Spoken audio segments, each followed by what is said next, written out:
Good evening. তো সন্ধ্যাবেলা ready হয়ে গেছি। সন্ধ্যে বলতে এখন রাত্রি বাজে 10টা। তো এখন যাচ্ছি রেডি ফেডি হয়ে বিয়ে বাড়িতে। তো আমাদের এখানেই বিয়ে, আমাদের পাড়াতেই।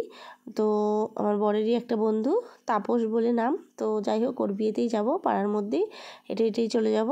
তো চলো, বেরিয়ে পড়েছি। এই যে গিফটটা নিয়ে নিয়েছি। আর ওইদিকে দেখো আমার মাম্মাম ওর বাবার কোলে উঠে যাচ্ছেন, এই যে। আর এই দিকে দেখবে আমার ছাওয়াটা একবার দেখাই, দেখো এই দেখো আমার ছাওয়াও দেখা যাচ্ছে, আর ওর বাবাকেও, মেয়েকেও দেখা যাচ্ছে। তো কথা বলতে বলতে বিয়ে বাড়ির দিকে চলেও এসেছি, একটুখানি মানে আমাদের ক্লাবের পাশেই আর কি। তো আর আমরাও ঢুকেছি, দেখি কন্যাযাত্রীও ঢুকেছে। তো চলো কন্যাযাত্রী দেখাই।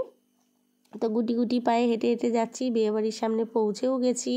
এই যে আলোটা না একদম মুখের সামনে, ওই জন্য তোমার কি বলে ওইটাতে প্লাস মারছিল। আর ওইদিকে মাম্মাম কোল থেকে নেমেছে, মাম্মামের বাবাকে বলছি সোয়েটারটা একটু ঠিক করে দাও মেয়ের, ওই জন্য ঠিক করে দিচ্ছে, ওই দেখো।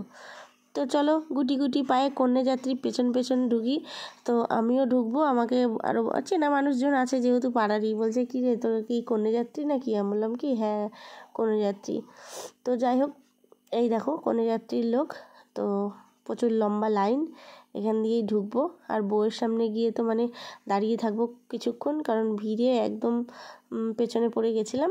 তারপর যাই হোক করেই ঢুকে পড়েছি। আর এই সামনেই না খাবার জায়গাটা। তো এই যে খাবার জায়গাটা দেখলাম প্রচুর ভিড়। আর আমি তো সন্ধ্যে 7টা থেকে 7:30টার মধ্যে খেয়ে নিই জানো।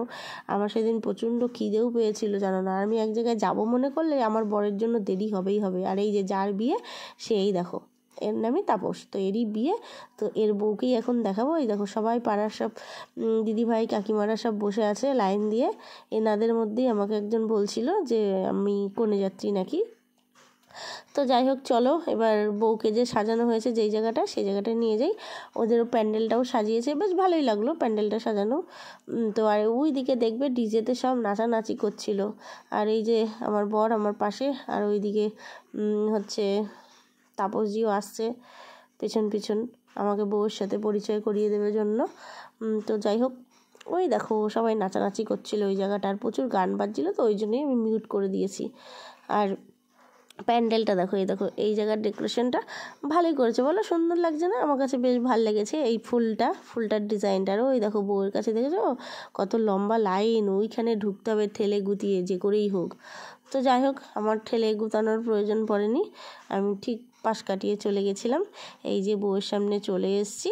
আর এইখানে এসেই একটা আমার দাদুর সঙ্গে পরিচয় হয়েছে, মানে পরিচয় বলতে দাদু আমার চেনা জানাই ছোটোবেলাকারই, তো আমার মায়ের মামা হয়।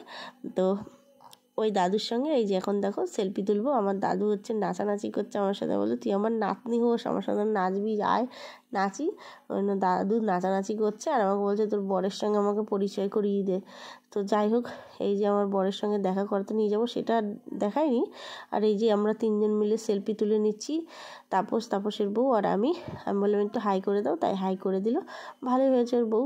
তো এই যে এখন আমরা বাইরের মানে বেরোনোর দিকে যাচ্ছি, সেই পথে একটুখানি আবার ক্যামেরা করে নিলাম। ওরা যেহেতু নাচছে একটুখানি নাচটাও দেখিয়ে দিলাম, বেশ ভালোই এনজয় করছে শীতের মধ্যে। আর সেদিন না প্রচণ্ড শীত ছিল, আর আমার বড্ড কাশি ছিল। তো চলো এখন খাওয়ার টেবিলের ওখানে যাই, অনেক রাত হয়ে গেছে যেহেতু। এই যে সবাই খেয়ে দিয়ে উঠেছি, আর আমরা চেয়ারে সিট রেখেছি। আর আমার মেয়ে আমি আমার বর বসবো, যেন 3টে চেয়ার করে দিতে বললাম, করে দিল। তো এর মেনুটা দেখো এখানে কি কি মেনু দিয়েছে, দেখে নিয়েছো? তো যাই হোক, এই যে প্রথম পাতেই পড়ে গেছে ভেজিটেবিল চপ, লেবু, লবণ লবণ মনে হয় সাইডেই ছিল, যাই হোক। আর খাইয়েছে রাইস, মুরগির মাংস, আর খাইয়েছে কি খেয়েছি আর ভুলেও গেছি, দেখেছো? নান খাইয়েছে, আর কাতলা খাইয়েছে, দই কাতলা, আর ভেজিটেবিল ডাল। এইসব আমি কিচ্ছু খাইনি, আমি সিম্পল নিয়েছিলাম মাছ, ভাত নেইনি আর কি, রাইস আর মুরগির মাংস, ব্যাস আমি সিম্পল খেয়েছি আর অল্পই খেয়েছি। তো চলো খেয়ে দিয়ে বাড়ির দিকে চলে যাচ্ছি। আজকের মতন ভিডিওটা এই পর্যন্তই, tata, bye bye, love you all, good night.